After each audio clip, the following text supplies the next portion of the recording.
Bonjour à tous. Alors, moi je m'appelle Corinne Schillinger, je suis intégratrice web senior, je suis à mon compte depuis quasiment 10 ans maintenant. Je suis experte Accessi Web et je suis aussi l'auteur du livre Intégration web, les bonnes pratiques. J'ai notamment participé à l'association Paris Web pendant 5 ans et je suis aussi ici aujourd'hui pour vous parler des service workers et plus précisément parce que le sujet est très vaste, comment gérer le mode hors ligne grâce aux service workers. Donc cette présentation en fait va juste effleurer le début de l'iceberg. Je vous laisserai voir un petit peu plus en amont pour voir un petit peu tout ce qu'ils permettent. Donc la première question, c'est est-ce qu'ils sont utilisables en production? La réponse est un grand oui, parce que depuis avril-mai 2018, donc de cette année, les dernières releases en fait embarquent le support des service workers, donc vous pouvez y aller vraiment les yeux fermés. Avant, Chrome, Opera, Firefox avaient un support depuis fin 2015, début 2016. Donc on a quand même quelque chose qui est disponible en production sans aucun souci. Alors la grande question maintenant, c'est qu'est-ce qu'un service worker? Un service worker, c'est un fichier JavaScript qui va vous permettre de contrôler le site web auquel il est associé. Il faut le voir un petit peu comme un proxy qui va vous permettre d'intercepter les requêtes serveurs et de modifier les réponses qui sont retournées. Dans le cadre d'un fonctionnement standard, notre navigateur va envoyer des requêtes à notre serveur via un ou plusieurs relais. Le serveur va aller chercher la ressource pour voir s'il la trouve. S'il la trouve, il va vous renvoyer la ressource dans la réponse. Et s'il ne la trouve pas, il va vous renvoyer une réponse contenant une erreur, généralement 404, ressources non trouvées. Dans le cadre d'un service worker, vous avez en fait le navigateur qui va interroger votre service worker avant même que la requête parte vers le serveur. Ce qu'il faut voir, c'est que les instructions contenues dans le service worker vont dire au navigateur comment il fonctionne. Si votre service worker dit à votre navigateur ne va pas chercher les ressources sur le serveur mais recherche-les dans le cache, vous n'aurez pas de requête qui partira sur le serveur et votre page web s'affichera de manière immédiate. Vous avez après tout un tas de choses que vous pouvez faire avec votre service worker, par exemple de la synchronisation en arrière-plan, des envois de notifications, donc c'est vraiment très très large. Mais ce qu'il faut voir, c'est que vous allez intercepter les requêtes avant qu'elles partent vers le serveur. Alors, comment est-ce que ça fonctionne? Contrairement aux autres scripts qui sont en fait exécutés dans le contexte de votre page, le service worker va être téléchargé et exécuté parallèlement au contexte de votre page. Ce qui veut dire qu'il n'a absolument pas accès au DOM. Dans un service worker, vous n'allez pas pouvoir mettre à jour, modifier ou supprimer les nœuds du DOM, mais ce n'est pas très grave parce que ce n'est pas du tout le but du service worker. Mais l'avantage du fait qu'il fonctionne parallèlement à la page, c'est que du coup, il n'est pas bloquant. Si jamais d'aventure, vous vous retrouvez avec une erreur dans votre service worker, vous n'allez pas avoir une erreur de parsing sur votre page. Par contre, il y a de fortes chances, ou plutôt des risques, pour que le service worker ne fonctionne pas du tout, ou en partie, pas comme il devrait. Par contre, c'est transparent, vous n'aurez aucun souci d'affichage. Comme on l'a vu, le service worker fonctionne donc comme un proxy qui intercepte les requêtes serveurs et qui va vous permettre de modifier les réponses. Ce qui signifie que vous allez pouvoir faire énormément de choses. Et forcément, si on peut faire énormément de choses, il faut imposer des règles d'application strictes et un certain nombre de contraintes. Alors, quelles sont les contraintes à respecter ? La première, c'est que vous êtes obligé d'utiliser le protocole HTTPS. Pourquoi? Simplement parce que dans le cadre d'une connexion sécurisée, la communication entre votre navigateur et le serveur est beaucoup plus difficile à intercepter et à altérer. Donc, il y a moins de risques pour que le fichier du service worker soit corrompu par un tiers malveillant. Donc, c'est une question de sécurité. Cerise sur le gâteau, le fait d'utiliser le protocole HTTPS va vous donner la possibilité d'utiliser un certain nombre d'API qui ne fonctionnent que dans le cadre d'une connexion sécurisée, comme les API de paiement ou de géolocalisation ou de notification. Vous avez une seule exception à cette règle, c'est l'URL de votre serveur local, localhost. Vous êtes en possibilité d'installer sur votre serveur local, localhost, un service worker pour faire des tests. C'est quand même vachement plus pratique que d'installer un certificat auto-signé ou de pousser en prod pour vérifier que votre service worker fonctionne. La deuxième règle qu'il faut respecter, c'est que votre service worker peut uniquement contrôler un site de même origine que lui. Ça veut dire quoi? Ça veut dire que le site exemple.fr ne pourra pas installer le service worker qui est contenu ou hébergé sur le site exemple.com. Ça semble con, mais c'est assez logique. Vous pouvez uniquement maîtriser ce pourquoi il a été fait. Alors, qu'est-ce que c'est la règle de même origine? Ça veut simplement dire, en fait, que le service worker pourra uniquement être associé à un site qui a le même protocole que lui, le même port et un hôte identique. Le port, s'il est spécifié, bien sûr. Donc, le fait que ce soit un hôte identique signifie que, par exemple, si vous mettez vos fichiers statiques sur un sous-domaine statique, n'y mettez pas le service worker, parce que si votre site, par exemple, exemple.fr est géré par un service worker et que vous voulez héberger votre service worker sur static.exemple.fr, on aura une différence d'origine et donc ça ne matchera pas et le service worker ne fonctionnera pas. Voilà pour la théorie. Maintenant, je vous propose de passer à un petit cas pratique. Alors, dans la pratique, on va tout d'abord enregistrer un service worker. On va créer un cache grâce à l'interface de cache. Dans ce cache, on va enregistrer les ressources nécessaires à l'affichage d'une page en mode déconnecté. Ensuite, on va intercepter les requêtes pour pouvoir, d'une part, récupérer les ressources dans le cache en priorité ou, d'autre part, depuis le serveur, si jamais on ne trouve pas nos ressources dans le cache. Alors, tout d'abord, on va enregistrer notre service worker. Et pour ça, on va commencer par créer un fichier SW .js qu'on va placer à la racine de notre site. Alors pourquoi est-ce qu'on le place à la racine de notre site? Parce que la portée de votre service worker dépend de la hiérarchie de votre fichier. Si vous placez votre service worker dans un sous-dossier, par exemple JavaScript, vous n'aurez pas la possibilité de contrôler avec le service worker les fichiers qui se trouvent en dehors de ce dossier. Donc le plus simple, c'est de le mettre à la racine, comme ça vous pouvez gérer tous les fichiers et toutes les ressources de votre site. Dans un deuxième temps, on va indiquer au navigateur l'existence du fichier. Donc pour ça, on va utiliser la méthode register sur l'objet service worker et on va passer en argument le chemin vers notre fichier service worker. On va terminer en conditionnant notre enregistrement au support du navigateur. Comme ça, les navigateurs qui ne supportent pas les service workers ne seront pas pénalisés, ils ignoreront simplement l'enregistrement du service worker et les autres le feront. Donc pour ça, on va utiliser la détection de fonctionnalité en mettant la condition si le navigateur est doté de la propriété service worker, enregistre notre service worker, sinon ne fait rien. Cette indication JavaScript, vous pouvez au choix le mettre dans la balise script de votre fichier HTML ou directement dans un fichier externe, ça ne change absolument rien. Je vous propose maintenant de contrôler l'enregistrement. Pour contrôler l'enregistrement de notre service worker, on va utiliser les promesses JavaScript pour savoir si notre enregistrement a réussi ou s'il a échoué. Les promesses JavaScript vont donc vous permettre de jouer des scénarios en fonction de la résolution de la promesse. Donc, par exemple, si mon service worker a été enregistré avec succès, c'est la fonction qui sera contenue dans la méthode zen qui sera lue et exécutée.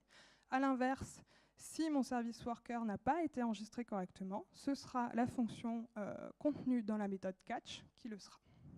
On pourrait utiliser un simple console log, mais il peut être intéressant d'avoir quelques informations complémentaires.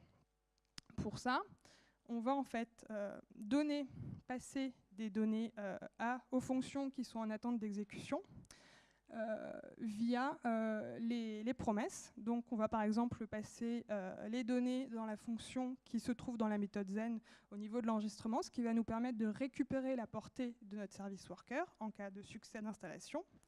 Et si jamais notre service worker n'est pas installé correctement, on va simplement en fait récupérer le message d'erreur.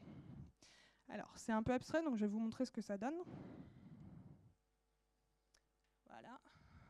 Alors, ma souris.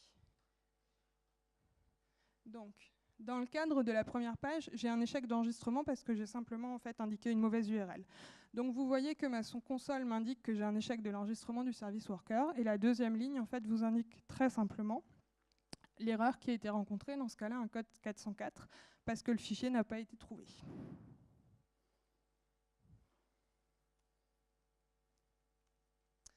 Dans le cadre d'un service worker enregistré avec succès, vous avez le message de succès suivi de la portée de notre service worker. Notre service worker étant correctement enregistré, on va maintenant pouvoir en fait aller voir où est-ce qu'il se trouve dans les outils de développement. Chaque navigateur qui embarque les service workers, qui supporte les service workers, vous propose un outil de débugnement. Personnellement, je trouve les outils de développement de Chrome, pour le coup, un petit peu plus complets et plus faciles à gérer. Donc moi, c'est ce que j'utilise. Après, chacun sa préférence. Mais comme le service worker est un fichier JavaScript à la base, vous pouvez coupler ces éléments avec d'autres outils de développement. Par exemple, moi, je trouve que la console de Firefox est un petit peu plus agréable. Donc généralement, je vérifie mes service workers et surtout les messages d'erreur sur les deux navigateurs pour savoir ce qui se passe. Donc, où est-ce qu'on trouve les outils de développement? Simplement dans l'onglet Applications au niveau du service worker. Et donc là, vous avez un certain nombre de choses. La première chose, ça va être nos 3 cases à cocher. Donc la première, c'est Offline, qui va vous permettre de mettre simplement votre ligne ou votre serveur en mode hors ligne. Une case à cocher qui vous dit que vous pouvez mettre à jour le service worker à chaque fois que vous rechargez votre page. Ou alors, une case à cocher qui vous dit aussi que vous pouvez en fait squeezer, ignorer le service worker et à chaque fois chercher les informations qui se trouvent sur le réseau. Ensuite, donc là par exemple, vous avez plusieurs service workers, comme j'ai fait mes exemples sur une seule et même URL, vous avez plusieurs service workers qui se trouvent sur cet élément. Vous avez donc là l'URL qui indique la portée de votre service worker. Donc moi, dans mon cadre, la portée de mon service worker, c'est toute l'URL localhost. En face, j'ai la possibilité, si je le souhaite, de mettre à jour mon service worker une fois, ou alors de le supprimer carrément. La source vous indique quel est le fichier qui contient le service worker, qui contient le fichier JavaScript, et il vous indique à quelle heure et quel jour il a été installé. Donc ça vous permet en fait de savoir sur quelle version vous êtes. En dessous, vous avez le statut qui vous dit qu'actuellement mon service worker est activé et en cours d'exécution. J'ai la possibilité de le stopper ou de le redémarrer. Et vous avez le numéro en fait, de service worker qui a été enregistré pour mon URL localhost. Donc par exemple, si je recharge, vous verrez que mon numéro s'est incrémenté parce que j'ai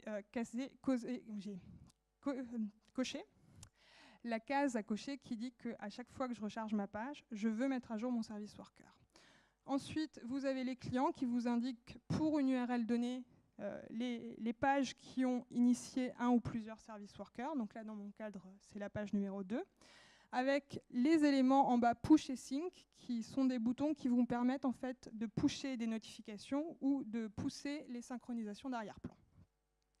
Voilà, donc globalement, avec toutes ces informations, on sait à peu près ce qui se passe et on sait à peu près où on va. Alors, dans quel sens? Là, comme ça.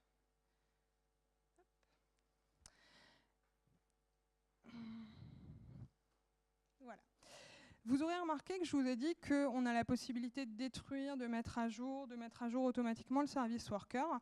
Pourquoi ça? Eh bien, pour la simple et bonne raison que les service workers respectent un cycle de vie assez particulier. Ils commencent avec l'enregistrement, qui est la première phase, suivi de l'installation, suivi de l'activation.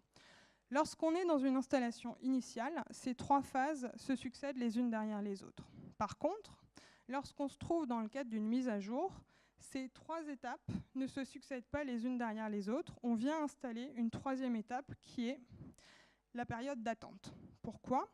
Parce que quand vous visitez une page sur un site web, si ce site web est déjà sous le contrôle d'un service worker, la page que vous allez visiter sera en cours de gestion par le service worker.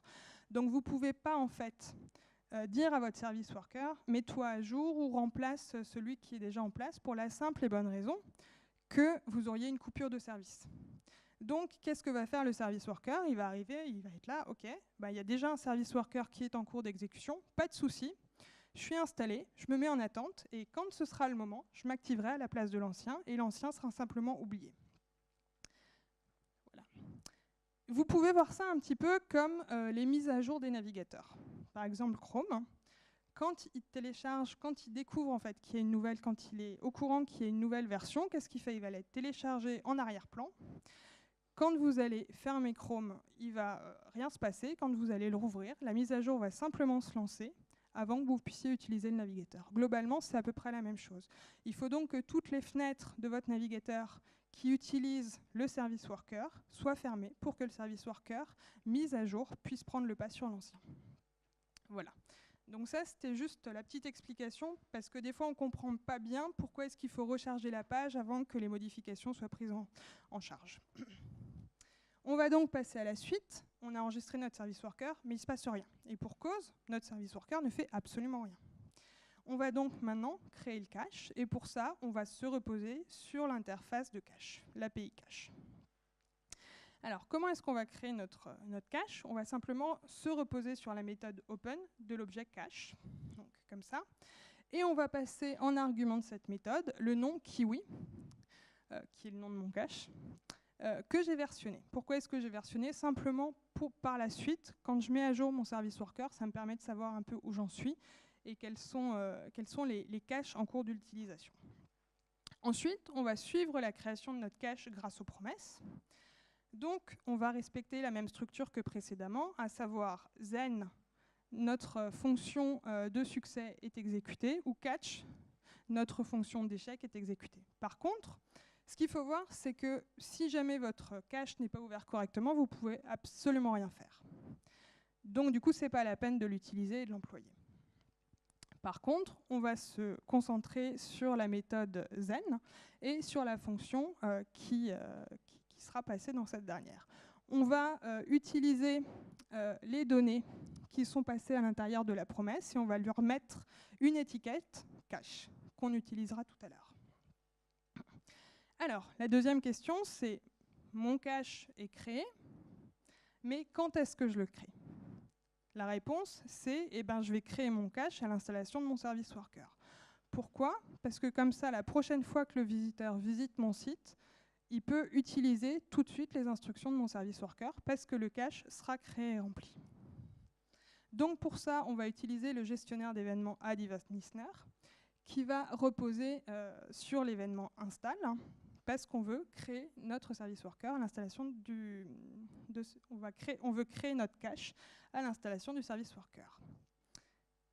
Mais il y a une petite problème, c'est que comme tout ce qui a trait au cache est réalisé de manière asynchrone, il est possible en fait que le service worker soit fini d'installer avant que le cache soit créé et rempli. Pour éviter ce problème-là, on va conditionner l'installation de notre service worker à la création et au remplissage du cache. Pour ça, on va simplement utiliser la méthode waitUntil qu'on va passer sur notre événement, donc en l'occurrence installation, et qui va permettre de dire au navigateur, quand tu es sur le point d'installer le service worker, attends que le cache soit créé et rempli avant de terminer l'installation. Pour vérifier que tout ça est fait correctement, on peut rajouter quelques informations de suivi, donc un console log, juste en dessous de notre gestionnaire d'événements pour vérifier que l'installation a bien débuté correctement, et juste à l'intérieur de notre méthode Zen pour vérifier que le cache a été ouvert avec succès.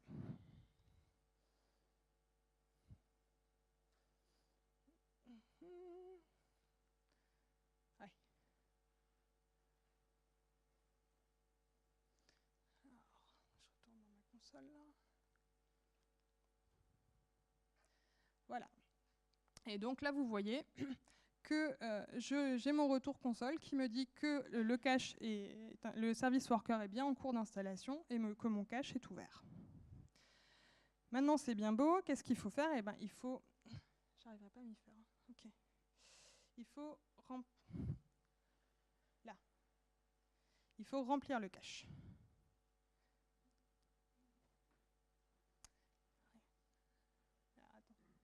Ah oui, ok.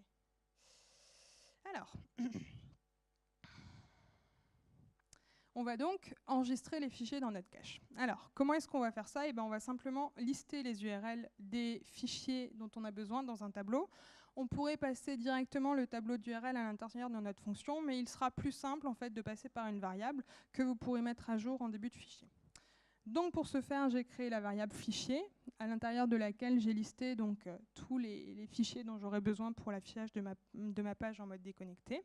Et je vais passer mon tableau d'URL à la méthode add, qui va porter sur l'étiquette cache qu'on a créée précédemment. Voilà, donc là on est bon.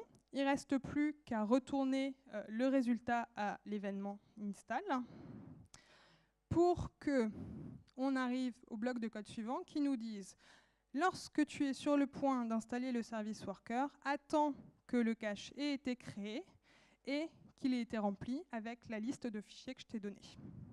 À partir de là, vous avez votre cache qui est créé, qui est rempli et qui est prêt à l'emploi. Dans l'idée, on va donc continuer à faire ce qu'on a fait tout à l'heure, à savoir, on va intercepter les requêtes pour, en fonction de si on trouve la ressource dans le cache, servir la ressource depuis le cache, et si on ne la trouve pas, chercher la ressource depuis le serveur. Donc on va commencer par intercepter les requêtes. Pour ça, on va s'intéresser à l'API Fetch qui va vous permettre d'écouter les événements qui sont déclenchés par le navigateur. À chaque fois que vous avez une requête, que ce soit une page web, une feuille de style, un script, une image, un événement Fetch va être déclenché. Donc on va aller s'appuyer sur l'événement Fetch. Pour ça, on va utiliser le gestionnaire d'événements et on va aller intercepter nos requêtes. Voilà. Et là, vous avez intercepté vos requêtes. Une fois que c'est fait, on va donc aller récupérer la ressource, soit dans le cache, soit sur le serveur. Donc pour ça, il faut commencer par regarder si la ressource se trouve dans le cache. Pour ça, on va utiliser la méthode match, à l'intérieur de laquelle on va passer un argument, soit une URL, soit un objet. Donc dans ce cas-là, on va dire qu'on cherche la ressource qui a été demandée. Et comme toutes les méthodes qui ont trait au cache, elle est asynchrone et elle obéit à la structure des promesses. Donc on pourrait s'attendre à avoir la structure suivante, then ma fonction, catch ma fonction. Par contre, il y a une petite subtilité pour la méthode match, c'est que votre méthode match, allez savoir pourquoi, elle renvoie toujours une promesse résolue. Soit elle vous trouve la ressource et elle vous renvoie la ressource, soit elle ne vous trouve pas la ressource et elle dit c'est pas grave, c'est nul. Voilà. Donc du coup, au lieu d'utiliser la partie catch, qui serait quand même vachement pratique, vous allez être obligé de tout mettre dans la partie then et de vérifier si votre réponse n'est pas vide. Alors, comment on va faire ça? Eh ben, on va passer j'ai une petite erreur, là c'est pas un point, c'est une parenthèse qu'il me faut fonction parenthèse réponse. Donc on va simplement aller vérifier si ma réponse n'est pas vide. Si elle n'est pas vide, ça veut dire que la ressource se trouve dans le cache qui a été créé, auquel cas on va aller la récupérer depuis le cache. À l'inverse, si elle n'est pas trouvée, eh ben on va aller chercher la ressource sur le serveur. Comment on fait ça? Eh ben, on fait ça simplement avec ces deux morceaux de code-là. Donc si jamais on trouve la réponse et la ressource sur le cache, on retourne la réponse. Par contre, si on ne trouve pas la ressource dans le cache, on va aller chercher la ressource sur le serveur en utilisant la méthode fetch qui portera donc sur la ressource demandée. Et comme on utilise les mots-clés return, la partie else devient complètement anecdotique et donc on peut s'en passer. Voilà.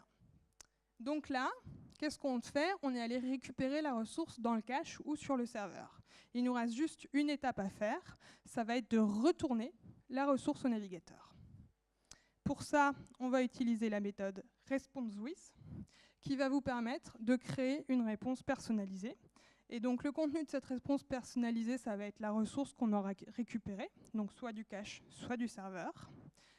Et ça, on va l'effectuer pour chaque nouvelle requête qui va être exécutée. Donc on va inclure notre bloc de code à l'intérieur de notre gestionnaire d'événements qui porte sur add-event-listener fetch. Et donc là aussi, j'ai une erreur. Fonction.ressource, c'est en fait fonction parenthèse ressource. Voilà. Alors vous n'êtes pas obligé de me croire sur parole, je vais quand même vous montrer comment ça marche.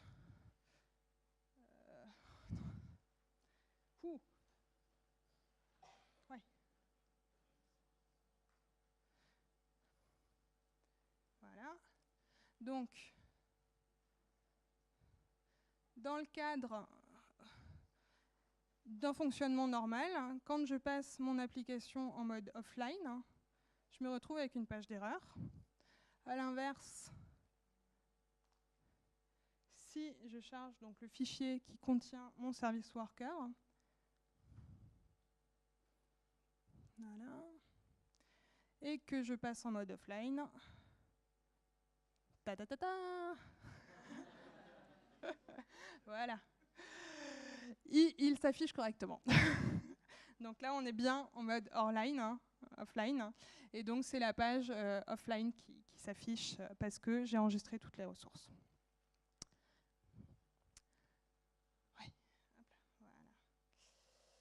Donc vous voyez, pour aller un petit peu plus loin, parce que c'est quand même compliqué de faire beaucoup plus dans le temps imparti, j'ai déjà un tout petit peu dépassé, on peut faire énormément de choses avec les service workers. Je ne saurais que trop vous conseiller d'aller jeter un œil sur MDN, sur toute la partie is Service Worker Ready faite par Jack Archibald. Et si vous voulez et que vous êtes un peu fainéant, vous pouvez jeter un œil sur les exemples de recettes des service workers qui a été réalisé par Mozilla.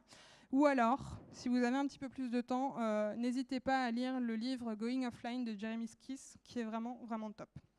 Voilà, je sais que je suis la personne qui s'interpose entre vous et le repas, mais si vous avez des questions, je serais ravie d'y répondre.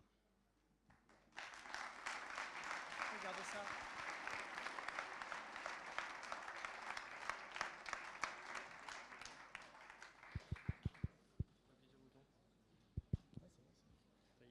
On a très peu de temps pour les questions, mais je pense qu'il y en aura. Oui.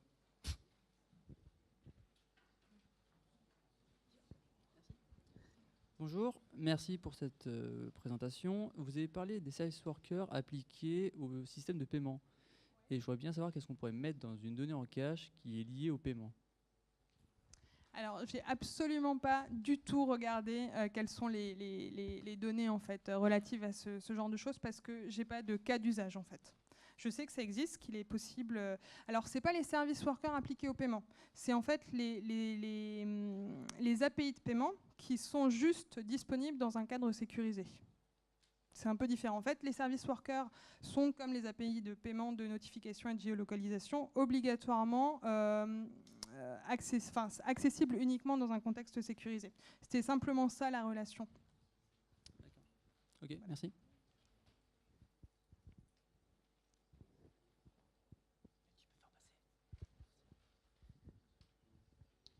Bonjour et merci. J'aurais voulu savoir si on mettait un système worker justement comme ça sur la page d'accueil d'un site, est-ce qu'il serait possible ensuite de générer le cache de tout le site sans avoir été sur les pages? Alors oui, on peut mettre en cache absolument tout ce qu'on veut. C'est-à-dire qu'il est tout à fait possible de mettre en cache des pages qu'on n'a pas visitées. Par exemple, si vous regardez le site de Harry Roberts, quand vous allez visiter sa page pour la première fois, il va mettre en cache une page offline. Et donc, si vous êtes dans un mode déconnecté et que vous allez visiter une autre page, il va vous afficher la version offline. Là, il est possible en fait d'amender un petit peu le code pour simplement dire que si les requêtes ne sont pas trouvées, on va en fait renvoyer une page offline. Idéalement, si j'avais eu le temps, je vous l'aurais montré parce que c'est une ligne de code, mais j'ai pas le temps. Par contre, ce qu'il faut juste faire attention, c'est que vous n'allez pas nécessairement aller chercher les ressources sur le serveur. Si vous avez une stratégie de cache à long terme, vous allez peut-être chercher les ressources à l'intérieur du cache HTTP. Donc si vous avez une stratégie de cache à long terme avec une invalidation de cache, il faudra penser à l'intégrer dans le service worker parce que sinon, vous pourrez avoir un delta entre ce que vous attendez de recevoir depuis le serveur et ce que vous aurez en fait depuis le cache HTTP. D'accord. Et du coup, il serait possible, dans le cas où on aurait une application qui récolterait des informations, de les sauvegarder et dès lors qu'on sera de nouveau en ligne, de les renvoyer, de mettre à jour les données en ligne. Alors, par exemple, oui, pour un utilisateur. Il est tout à fait possible en fait de fournir une réponse immédiate avec les données qui sont actuellement en cache et quand vous récupérez le réseau, de faire une synchronisation en arrière-plan pour que les données soient mises à jour au rechargement par exemple de la page. Merci. Une dernière question peut-être?